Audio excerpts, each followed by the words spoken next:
Okay, Chem, today we're going to talk about the trends on the periodic table of the elements and what causes them. So the things that cause the trends are two different things that we're going to treat separately. And the first one is going to be Coulombic attraction.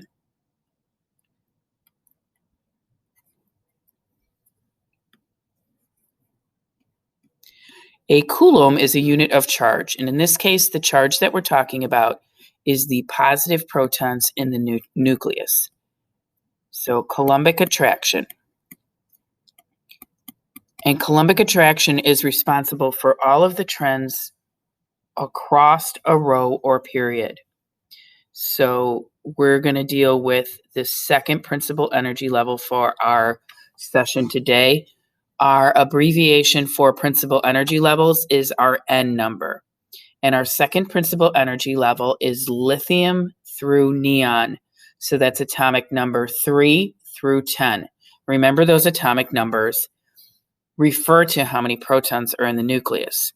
So I'm going to make my nucleus super big compared to what it would be. Let's draw a line around what I'm going to consider my nucleus here. Just for this lesson. That's going to be my nucleus. That's an exaggerated nucleus because nucleus is actually super, super, super tiny. So the analogy is if the atom was the size of the football field, then the nucleus would be like a fly on the 50-yard line. That's how tiny it is. So let's not get confused and think that a nucleus is big because we call it massive. We call it massive because in that tiny little area, it has all the mass of an atom. So let's deal with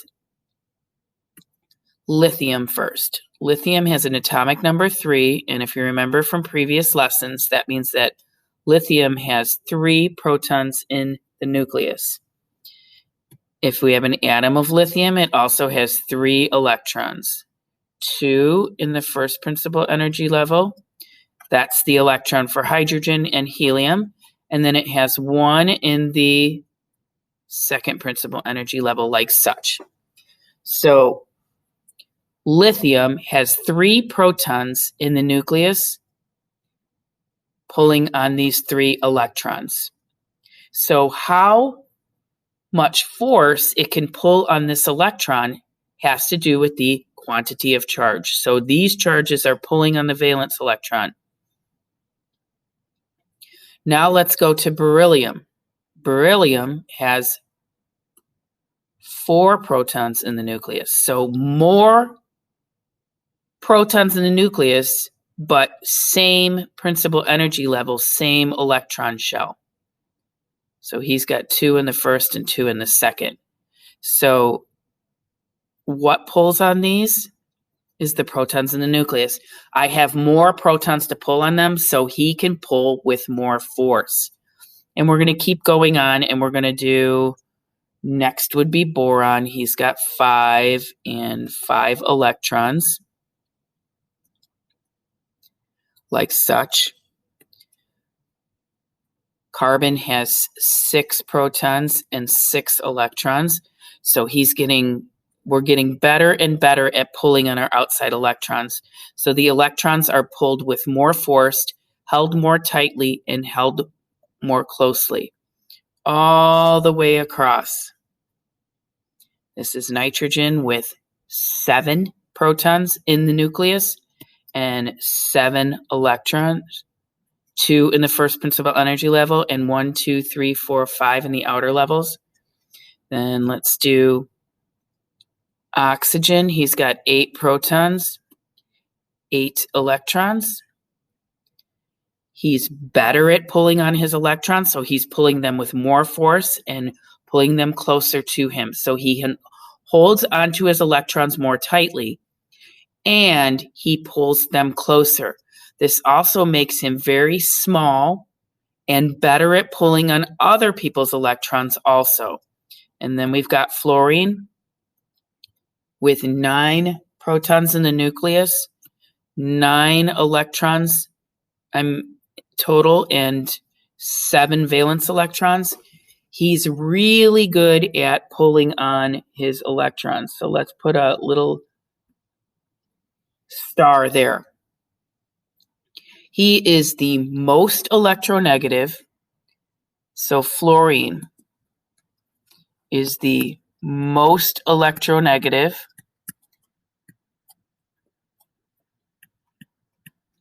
meaning that he is the best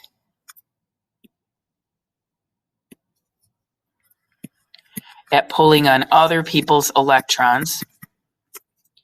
He has the highest ionization energy, and I should have mentioned this before. When we talk about trends in the periodic table of the elements, we're usually excluding the noble gases because they don't pull on other people's electrons because they have a full shell.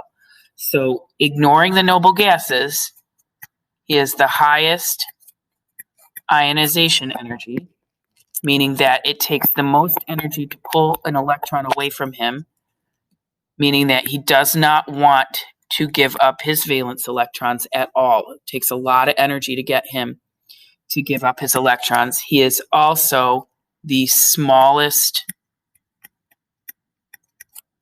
radius in his row or period. So when you talk about a period on the principal energy level, and remember we're only talking about the second one, lithium is the opposite. He is the least electronegative, meaning that he is the worst at pulling on other people's electrons. He has the smallest ionization energy, meaning it takes the least amount of energy to get him to give up his one valence electron.